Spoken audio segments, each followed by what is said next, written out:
ഞാൻ bliss മെഡിറ്റേഷൻ്റെ video share ചെയ്തിരുന്നപ്പോൾ അതിനകത്ത് കുറച്ച് പേര് ചോദിച്ച ഒന്ന് രണ്ട് ക്വസ്റ്റ്യൻസ് ഉണ്ടായിരുന്നു. അപ്പോൾ അത് എല്ലാവർക്കും വേണ്ടിയിട്ട് ഞാൻ അതിൻ്റെ ആൻസർ ഒന്ന് പറയാം, അല്ലെങ്കിൽ ആ ക്വസ്റ്റ്യനെ ഒന്ന് എല്ലാവർക്കും വേണ്ടിയിട്ടൊന്ന് റിവീൽ ചെയ്യാം എന്ന് ആഗ്രഹിക്കുന്നു. ചോദിച്ച ഒരു ക്വസ്റ്റ്യൻ ഇങ്ങനെയായിരുന്നു: ഈ സ്പിരിച്വൽ മെഡിറ്റേഷനും പ്രകൃതിയുമായിട്ട്, നേച്ചറുമായിട്ട് എന്തെങ്കിലും കണക്ടിവിറ്റി ഉണ്ടോ, കണക്ഷൻ ഉണ്ടോ എന്നുള്ളതായിരുന്നു ആദ്യത്തെ ക്വസ്റ്റ്യൻ.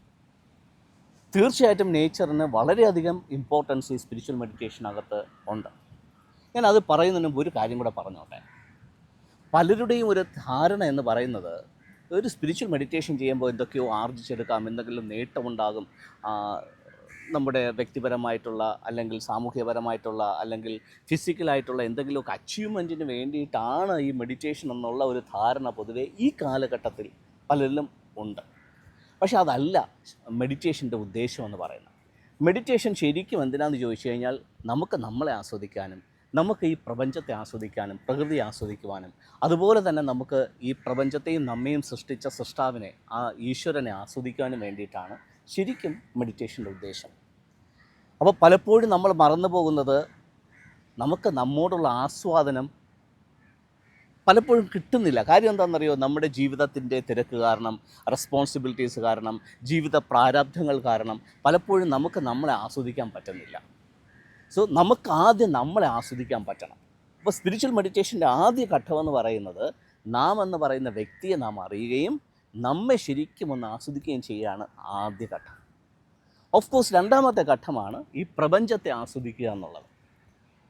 ഈ പ്രപഞ്ചം എന്ന് പറയുമ്പോൾ ഈ പ്രപഞ്ചത്തിനകത്ത് ഒത്തിരിയേറെ കാര്യങ്ങൾ നമുക്ക് നമ്മളുമായിട്ട് കണക്ട് ചെയ്യാനുണ്ട്. ഒന്നെന്ന് പറഞ്ഞാൽ ഞാനിപ്പോൾ നിൽക്കുന്ന ഈ ഭൂമി, ഈ പ്രപഞ്ചത്തിനകത്ത് ഏറ്റവും വലിയൊരു ബ്ലെസ്സിങ് ആണ് നമുക്ക് നൽകപ്പെട്ടിരിക്കുന്ന ഈ ഭൂമി.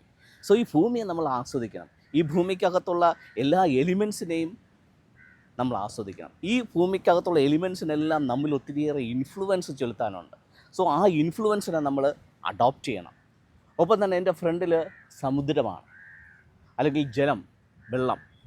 സോ ഈ ജലത്തിനും നമ്മൾ ഒത്തിരിയേറെ ഇൻഫ്ലുവൻസ് ചെയ്യാനുണ്ട്. കാര്യം എന്താണെന്നറിയോ? ഈ ഭൂമിയുടെ 3/4 ഭാഗവും വെള്ളത്താൽ ചുറ്റപ്പെട്ട് കിടക്കുന്നു എന്നാണ് കണ്ടെത്തൽ പറയുന്നത്. ഇതുപോലെ തന്നെ നമ്മുടെ ശരീരത്തിലേക്ക് വന്നാലും നമ്മുടെ ശരീരത്തിൽ മോർ ദാൻ 70% ജലാംശമാണ്. അപ്പോൾ വെള്ളത്തിന് നമ്മുടെ ശരീരത്തിനകത്ത് ഒത്തിരിയേറെ സ്വാധീനം ചെലുത്താനുണ്ട്. അപ്പോൾ ഭൂമിയുടെ കാര്യം പറഞ്ഞു, വെള്ളത്തിൻ്റെ കാര്യം പറഞ്ഞു, അതുപോലെ വായു. നമുക്കറിയാം നമ്മുടെ പ്രാണവായു ആയ ഓക്സിജനാണ് നമ്മുടെ ജീവൻ നിലനിർത്തുന്നതെന്നറിയാം. അപ്പോൾ ഈ പ്രപഞ്ചത്തിനകത്ത് സ്ഥിതി ചെയ്യുന്ന വായുമണ്ഡലത്തിന് ഒത്തിരിയേറെ സ്വാധീനം നമ്മൾ ചെലുത്താനുണ്ട്. അതുപോലെ ആകാശം, ചൂട് അല്ലെങ്കിൽ ഫയർ, ഇങ്ങനെയുള്ള ഈ പഞ്ചഭൂതങ്ങൾക്ക് നമ്മിലും പ്രപഞ്ചത്തിനകത്തും നിറഞ്ഞു നിൽക്കുന്ന സ്വാധീനങ്ങളുണ്ട്. ആ പഞ്ചഭൂതങ്ങളെ ശരിയായ രീതിയിൽ അറിയുകയും ആസ്വദിക്കുകയും ചെയ്യുന്നത് പ്രകൃതിയുമായി ഇഴുകിച്ചേരുമ്പോഴാണ്. അപ്പോൾ ധ്യാനത്തിന് ഈ പ്രകൃതിയുമായിട്ട് ബന്ധത്തിൽ ഒത്തിരിയേറെ കാര്യങ്ങൾ നമുക്ക് ചെയ്യാനായിട്ടുണ്ട്.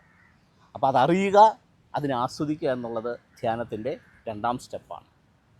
മൂന്നാമതായിട്ടാണ് നമ്മയും ഈ പ്രപഞ്ചത്തേക്ക് സൃഷ്ടിച്ചിരിക്കുന്ന ആ സൃഷ്ടാവാം ഈശ്വരനുമായിട്ടുള്ളൊരു ലയനം സംഭവിക്കുന്നത്. ആ ഈശ്വര ലയനവും ഇതിനകത്ത് വളരെ ഇമ്പോർട്ടൻ്റ് ആയിട്ടുള്ള കാര്യമാണ്.